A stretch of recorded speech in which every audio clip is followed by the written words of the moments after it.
name is Rhoda Rosenberg Davis Blatt. I was born in Hartford, Connecticut. My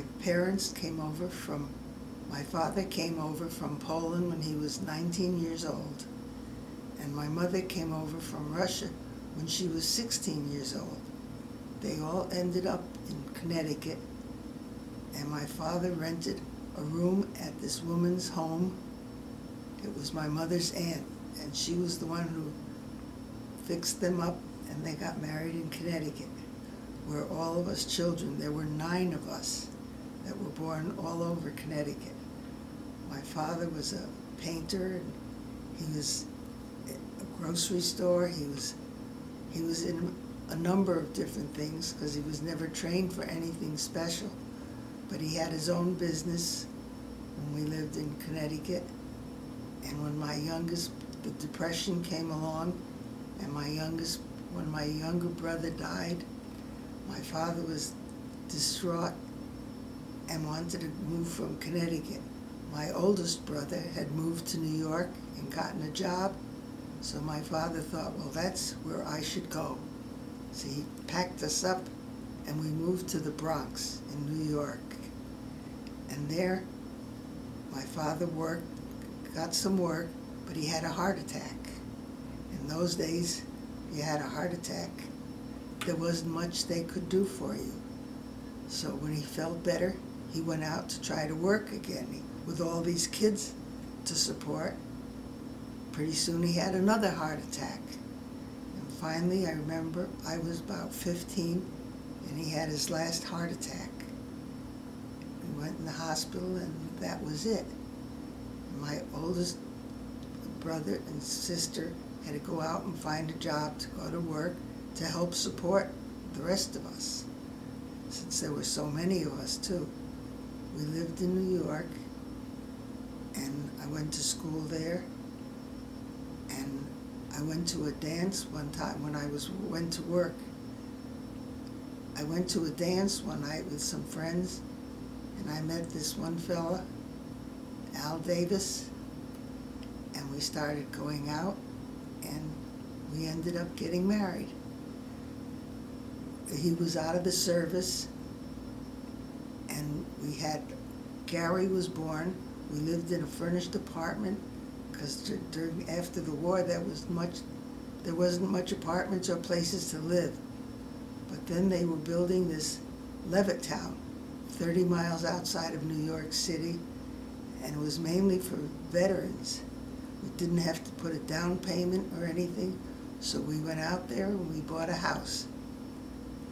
And that's where we lived until we moved to Omaha.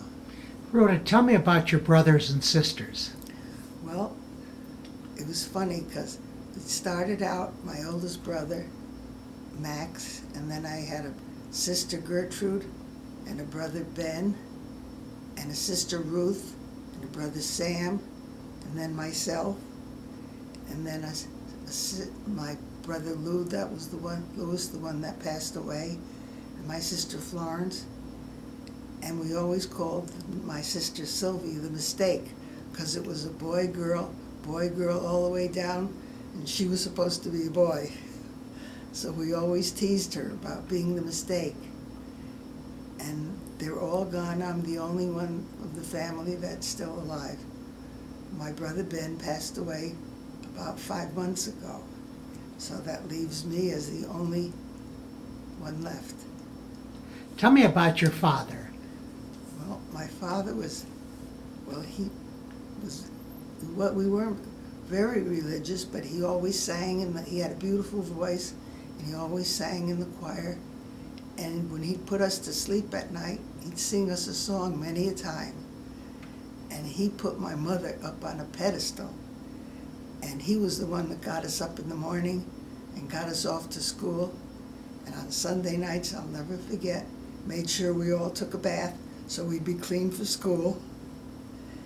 And he just worshiped my mother. And tell me about your mother. Well, my mother she was a wonderful cook. She had to be when she was cooking for so many people. But everybody loved to come over especially on Saturdays. The cousins and everybody'd come over because my mother had always things that she baked on Friday, and we'd eat leftovers on Saturday. So everybody, relatives all came over on Saturday to spend the afternoon. In fact, some of them never wanted to go home. But she was a wonderful person. She was a very quiet woman. And after my father passed away and everybody was getting married, and it was just my mother and sister, we all chipped in to pay the rent so that they wouldn't have to move. And then my mother started having visual problems. She probably had maybe little strokes, and she couldn't have peripheral vision. So she couldn't be left alone. She moved in with me and my husband in Levittown. And I remember she shared a room with my daughter, with Carol. Carol was in a crib and she was in the bed next to her. And the two of them would get up and look at each other every morning. And then I'd help my mother to sit and we had television then. She loved it. She'd sit in one place where she could look at the TV and see it. So that was a wonderful thing. But we couldn't leave her alone because if she got up, she would sometimes fall, and then I'd have trouble getting her up again. So one time I needed a break, so my sister took her to her house, and she had some strokes, and they had to put her in the hospital. And when we went to see her in the hospital, they said she would never come out of it. If she did, she would be like a vegetable. Well, when I looked at her, I was hoping that she wouldn't live because I didn't want her living like a vegetable. So when she passed away, we were all hurt, but we were all glad that she didn't have to live the way. Rhoda, tell me a little bit about your family life when you and all your brothers and sisters, your mother and dad, lived together in Connecticut. Well, my father built this house, and we had a girls' room, and we had a boys' room, and then there was my parents' room. And it was like having a dormitory. There was an upstairs and a downstairs, and there was one bathroom, and sometimes that didn't work, and we had problems. But it was always like having a party where there were so many of us. We had a piano, and my sister played the piano, and everybody was always singing, and we were a happy family. There were always good times. And then from there, when we moved to New York, there was always people from Connecticut, relatives would always come visit us. And I remember we'd sleep on the floor sometimes and give our bed up to a relative. But it was fun. It was like having a party all the time. Even when I had friends, they used to say going to our house was like coming to a party. They always wanted to be over there because there was always such good food. And some of my friends were intrigued with my brothers because they were good-looking fellas. And sometimes I had friends that didn't want to be my friends. They wanted to be my brother's friends. But it was a close family, and we were always close up until the day they passed away. Most of them retired to Florida. In fact, I think there wasn't anybody left in Florida not too many years after I left Levittown. But when we moved out to Levittown, out on Long Island, everybody thought we were crazy, moving 30 miles away from New York. But they'd come out every weekend, and pretty soon they all start moving out. They all start moving out, and that's when we teased them. When we had to transfer out west, we said, we got too much family, we have to get away. We would tease them. And then that's when we moved out. What was mealtime like at your home when all the kids were still there? Well, sometimes when we were all working, we'd come home at different times, and my mother would have to serve different things. And most of it, she was always very frugal, because she had to be. there wasn't much money there. It was Depression time. But she always stretched everything as far as it could go, and she always improvised, made up her own recipes, and we all loved it. And her sister came here first, and then they were in New York, and as they accumulated money, they kept bringing over the rest of the family. My mother had 3 brothers and 3 sisters. There were 3 girls and 3 boys in the family. They brought them all over here, and they all settled in Connecticut. Except one sister stayed in New York, came back to New York, and that's where she married and raised her family. But the rest of them were in New Haven and in Hartford. And how about on your father's side? My father came over here, and he had 1 brother. And he saved up enough to bring his brother and his brother's wife over here, and never could find out what happened to the rest of his brothers. So his 1 brother was here, and he did pretty well. In fact, he was the one who went to Israel one year and went looking, and he was the one that found his brother's daughter. We never knew that anybody got out of Poland, with the Nazis and all. They found out that her father did. He came to Israel, and his daughter married there. But he didn't stay in Israel. He went to Belgium. And as far as I know, I have relatives in Belgium. But they never kept in touch. But I wrote, when my uncle passed away, I wrote to this cousin in Israel to tell her that he passed away. And we kept in touch. And when Ben and I went to Israel, we met them in Haifa. And it was real interesting, because she came with her daughter and her husband and grandson to the hotel. And I said, you'd better come up to the room, because we'll never know each other. We won't know what we look like. They came up to the room, and then we all went down. There was too many of us. So we went down to the lobby. And I'll never forget, because her husband didn't speak English. He only spoke Yiddish. And he spoke to me in Yiddish, and I answered him in Yiddish. I didn't realize how much I knew until I answered him in Yiddish. But his wife and his daughter was a high school teacher and grandson, and they learned English in school there. So we had a wonderful conversation, and it was so nice to have relatives in Israel. But when they had that 6-day war, and she had to move, her husband passed away, and she moved in with her daughter, and we lost contact. So I don't know where they are or what's going on with them. Of all your mother's and your father's family, did you stay in close contact with them growing up? Well, with some of them, well, yes. One of my aunts, they had a boarding house at the ocean, and we used to go there sometime. And my mother, when we were trying to support ourselves, my mother would go and help cook in this boarding house for her sister. So one year when I was in high school, I went there and I waited on tables at this boarding house.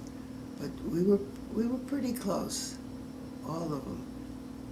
Have you stayed close over the years with the children of your uncles and aunts? Well, they were just not as close because there were too many of us in the family. We kept it close. We meet a couple of times every once in a while. And there's one in particular that I keep in touch with. In fact, I just talked to her on the phone 2 weeks ago. She lives in New Jersey.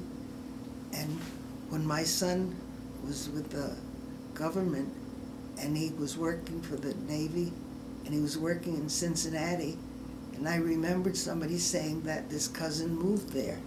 So we looked her up, and she and my son, she kind of took them under her wing, and they became very close, and we've stayed this close all along. So, and when my grandsons were bar mitzvah, they would come to the bar mitzvah. So we some of us have stayed pretty close. So over the years, some of them get away and you don't get to stay as Right, close. because they spread out all over the country. I'm close with my nieces and nephews, and they're scattered all over, from Maine to Mexico to California to Minnesota, all over the country. Do you have a lot of nieces and nephews? Oh yes, I have two nieces that live in the Washington D.C. area.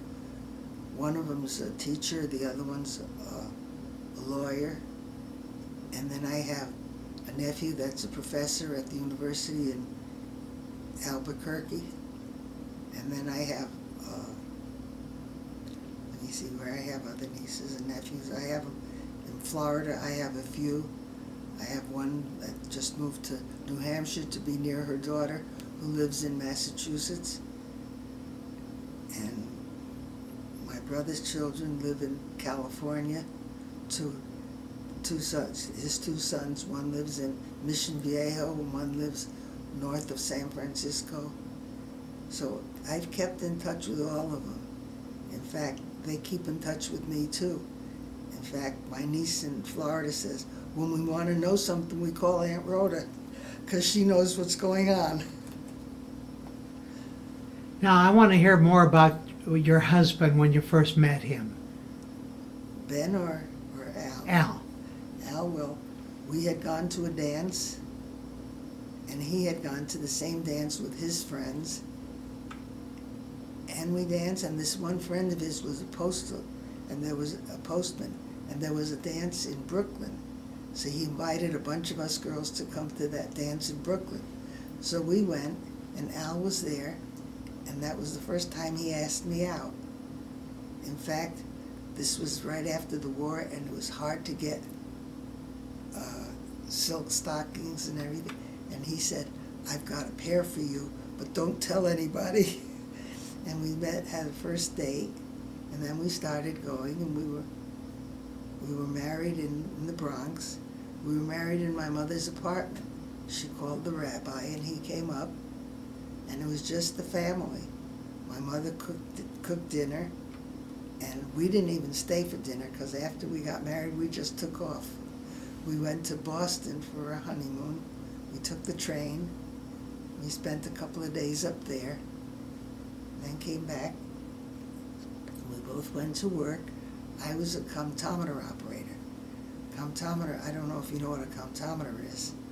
It's like it was like a computer before computers, or before adding machines and all that. I had learned that when I was in high school. When I left high school, I went to a business school, and I learned to use the comptometer. So I was working for in the dress district in New York. I'd go in and prepare the books so the accountant didn't have to do any adding. All the additions were made, and he just had to take my figures and do his work. And when I'd finish in one place, I'd call the office, and they'd tell me where to go to the next one. So I would just handle the books. And sometimes I'd sit in the room where the models would show the clothes, and sometimes they let me buy the clothes, because I was a good size at that time, and sometimes I could buy some of the clothes, which was nice. But it was fun just sitting there and watching when the models a buyer would come in, and the models would walk around showing them the line. And I think that took up part of my time in the office there. But it was a good job. And then... Tell me about Al's background. Well, he was drafted into the Army before the war in 1940, I guess, or the end, when they had the lotteries. His name was picked, and he went into the service. And then he was in the service when war was declared. And they said when they sent him over to Europe, he went over. I don't think he even had a gun. They didn't even have enough equipment for all of them. He went over there, and he was in Africa first. And then from Africa, he was sent to Italy. where they fought. And that's where one time he couldn't catch his breath. He was in a foxhole and they had to give him some shot of adrenaline or something. And then he was fine after that, and they left him there. The next time it happened, they didn't send him home. They just transferred him to Morocco, where he became he would get the like a supply sergeant. So he worked there until 1945, when he was dismissed and came back.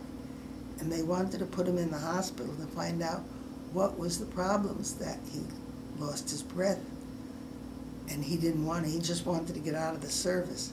So he never went into the hospital. And I remember when we first married, and the first time he had that, when we were home, Gary was a baby, and we called the doctor, and the doctor started checking into him. We found that what he had was emphysema. We never heard the word before, and nobody knew, but there was nothing much you could do about it. It was something new. And we now know it's all caused by smoking, because he was a heavy smoker. In fact, I have it now because of secondhand smoke. I never smoked, but that's where I got the emphysema. But I remember when we came to Omaha, he went to see our doctor, and we had been on vacation and came home, and there was a message from the doctor that he wanted Al to see this one doctor from Denver, from the hospital in Denver that had moved to the medical center. And he wanted him to see him and see what he could do. And he went, he wanted to put him in the hospital, but Al said, no, I have to work. I can't take that time off. So he treated him as an outpatient and was trying to teach him how to breathe properly, because there wasn't much else they knew what to do. And then I remember one night, my friends, we were playing mahjong, and he felt sick. He thought he was having the flu, so he stayed in bed. He didn't go bowling, because he was quite a bowler. He loved to bowl. He bowled in B'nai B'rith Bowling League for years. And then the girls left, and he was having so much trouble. I called the doctor, and the doctor said, I can't admit him to the hospital, to the university hospital, but take him over to emergency over at Clarkson. So I called a cab, because I didn't drive then, and we went to the hospital, and they admitted him, and he had so much trouble breathing that the doctor from the university, he came over with one of his associates to Clarkson to see him. And I remember they had a machine over at the university that they didn't have at Clarkson, and they pushed it through the streets over to Clarkson to try to help him breathe. In the meantime, Carol and Gary were away at college, and he went into a coma, and I called them, and they came in, and he never came out of the coma. He passed away. A couple of years later, I remember seeing this same doctor, and he said, we've learned so much. And I remember sitting there when he passed away. I went to the hospital, and I knew something was bad, because when they opened the door and I walked out, Rabbi Kripke was there. So I knew it had to be bad. So we sat down, and the doctor said to me, asked my permission to do an autopsy, because they couldn't understand why they couldn't bring him out of this coma. And I didn't know what Rabbi Kripke would have said, but I told him to go ahead, because I said, if you could learn from it, why not? So they did. And years later, I remember Dr. Kripke would have said yes, but I was afraid he'd say no, so I didn't want to ask him. What kind of work did Al do? He sold, when we were transferred here to Omaha, he was with the Englander Bedding Company. So they had a warehouse in Lincoln, and he worked at this whole area selling Englander mattresses. And then he met the Finicaro brothers who sold wine and liquor, and they asked him if he'd like to try that. So he did, because it meant no more traveling. Because this way he'd go out of town for a couple of days every week, and he didn't want to do that anymore. So he went to work for them, and they were real nice, good to him, and it worked out real well until that bad night in the hospital. How old was he when he passed away? 53. So I was a widow for 14 years, and then I moved. I sold my house after. When Carol got married, I sold my house because I was working. I went to work at the med center. I needed to work, and I needed more for the things that I could get with working. So I went to work for the University of Nebraska at the medical center because I had insurance and my children were covered by the insurance, so that worked out good for me.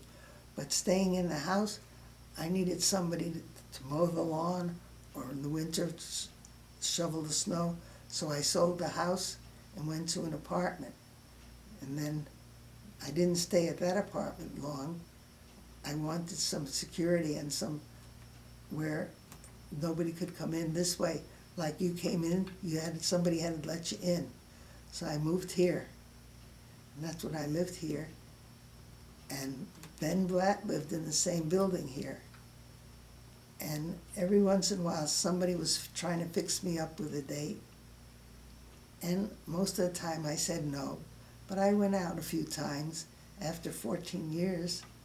So I went out a couple of times, but nobody that I cared to give up my life. I felt I was going to be, this was it. I had a nice job and nice friends, so I stayed. Then one day, Jack Belmont told Annie that Ben Blatt had asked me if I was going out with anybody. And she said no, and she said, oh, he's interested. So we played cards at their house, and she invited Ben. So we played cards, and then it was somebody else's turn the next week. So they turned around and they invited Ben. So they kept pushing it. And then I'll never forget, the bowling team went to Kansas City to bowl for the tournament, and I figured this is a time for me to visit my niece. I could get a ride there. So I got a ride down to Kansas City, but Ben called me and he said there were a bunch of them going out to dinner. Would I go along? So when I got to my niece's, I said, don't make plans for Saturday night. She says, you came to visit me and you're going out on a date? She says, I thought we were going to have you for company.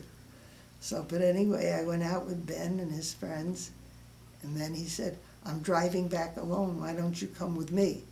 Instead of the couple that I came down with. So I came back with him, and then little by little, we found we had the same friends. We liked doing the same things. We had a lot in common, so it seemed to work out. Let's go back and talk about the children. My children? Yes. Well, Carol, they went to school. They went to Westside and graduated from Westside High School. And Carol went to the University in Lincoln, and Gary was at the Iowa State University because he wanted to be an engineer. So, and then when Al went into the hospital, afterwards, Carol, they decided, they didn't even ask me, that I shouldn't be alone. So Carol transferred to UNO, and Gary transferred to Lincoln because it was cheaper. You know, the tuition, he was an out-of-state student. So he went to Lincoln, and he graduated from Lincoln. He graduated pretty nicely and had a job even before he graduated. Gary graduated, he went to work for the Navy in Washington, D.C. So he moved out there. And when Carol finished, she went to taught at school, first or second grade, I can't remember which it was, here in Omaha. But they both had their degrees and they were making good use of them. And And then every time I talked to Gary, I'd say, ask him how was his love life? Did he meet anybody? And I had a niece that lived close by. And she fixed him up with her friend, and that's how he met his wife. And they were married in the D.C. area, and it was a beautiful wedding because her father had a store and a catering service. Beautiful, and he had a partner, and they did the wedding up. It was something to behold. A beautiful wedding, but Carol and Ira couldn't come to the wedding because Andy was born then, and Andy they thought when he was born, they thought he had a brain tumor, but they didn't have CAT scans, so they couldn't tell. Then they found that he had a blockage, and they had to go back in to do surgery, and they had to put like a drain that comes from his head all the way down and empties into his stomach.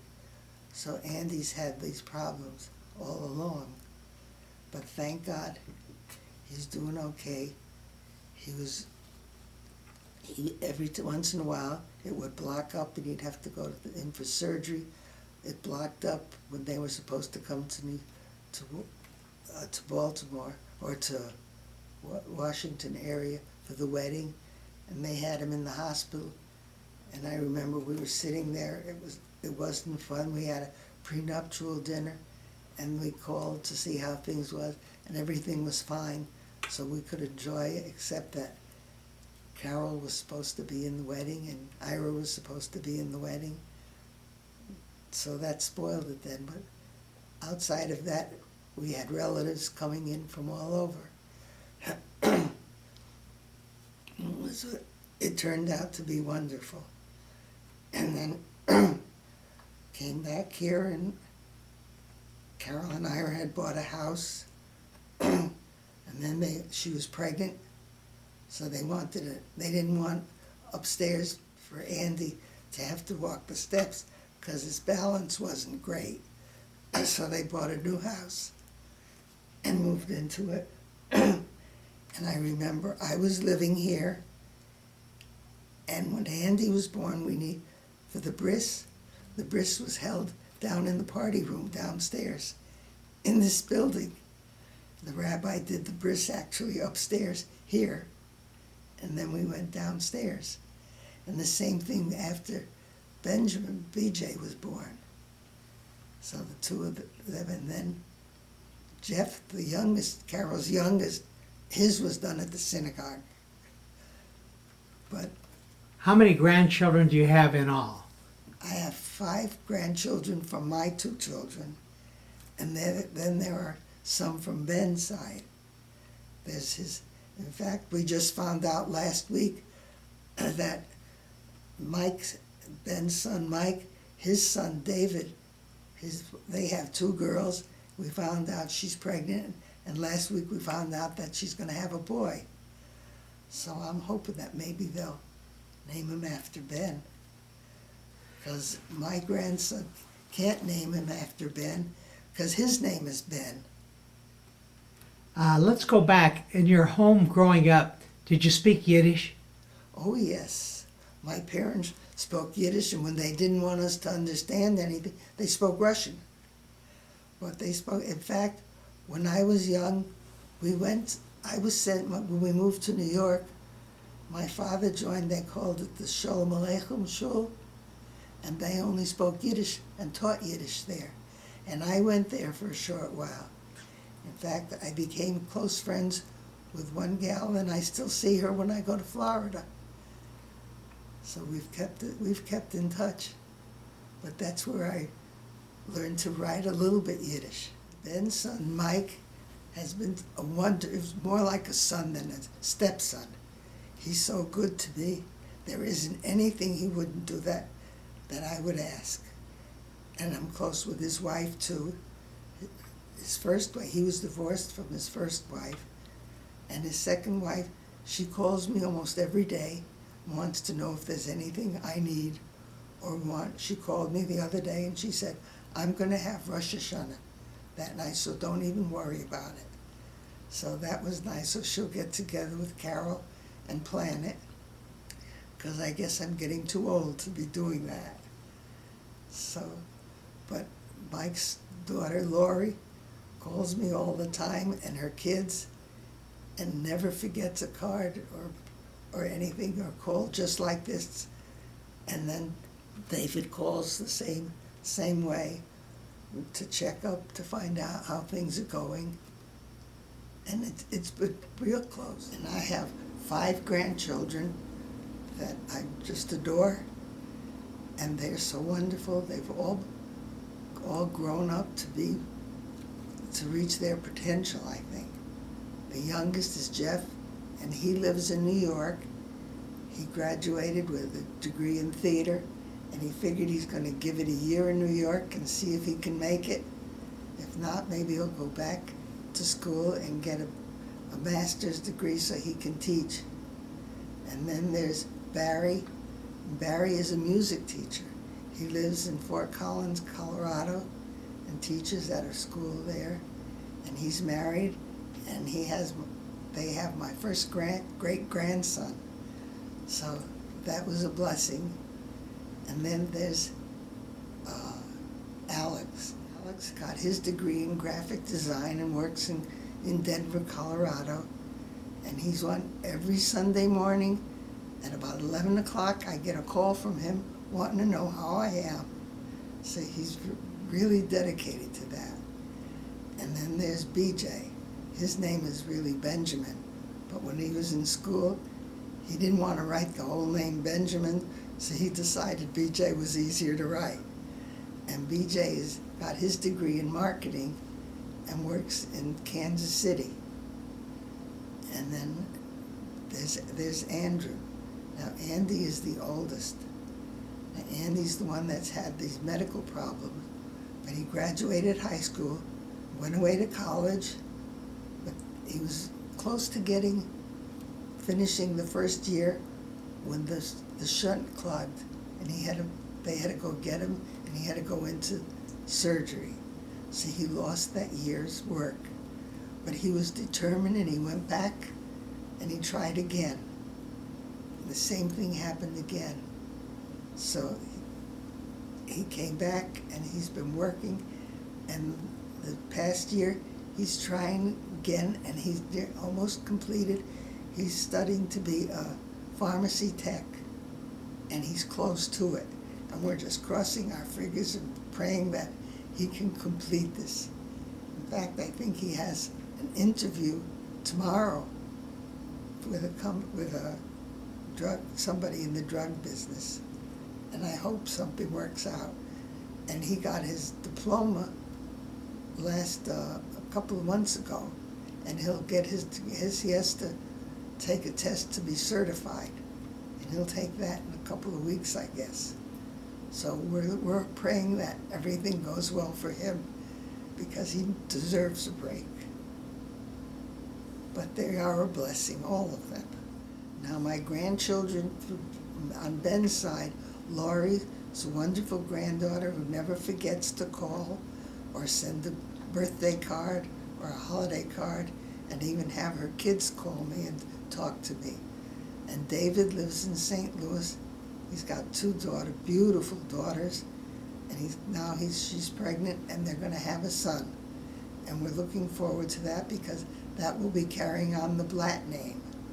So we're all excited about that. I'd like to end this by telling you how much I love all these children. My son Gary and his wife Joan, my daughter Carol and her husband Ira, Lori, who's divorced right now, and David with his son, with his wife Marcy, and my grandchildren, Benjamin with his wife Erin, and Barry and his wife Alyssa, and the others are not married, but they all, let me see, I don't want to forget anybody because I love them all. There's Jeff, and there's Alex, and I think I've got all of them. And Andy, he holds a special place. He calls me almost every day and wants to know if I need anything. So I love them all, and I wish them all the best. I worked for the University of Nebraska for over 30 years, and when I retired, the Hattie B. Monroe Foundation, whom I worked a lot with because they owned the building, decided to honor me with a scholarship that was in my name. So the Rhoda Blatt Scholarship was established then, and it was awarding us a student who was going into the professional field of medicine related to children. So, and I was the one who chose the winner of that scholarship. I still go every year to a luncheon where I hand out the check to the recipient. They also, at my retirement luncheon, they also awarded me a monetary amount so that I could go visit family all over the country. And they were so nice. They were wonderful people to work for. When they built this new building, addition to the building that they owned, they said I was their administrator, and my name is on that building as administrator. When I told them, well, that's not my title, they said, we don't care what your title is. To us, you're the administrator. And that was what they did. This picture was taken at the luncheon where I awarded the check to this girl she worked in the Camp Monroe, and she was going to become a physical therapist for children. And it was a pleasure handing her the check. When Ben went into the nursing home, I went on half-time, and the other half days I visited with him or I did some volunteer work. And in 1997, I was chosen Volunteer of the Month for the whole university, and I thought that was quite an honor.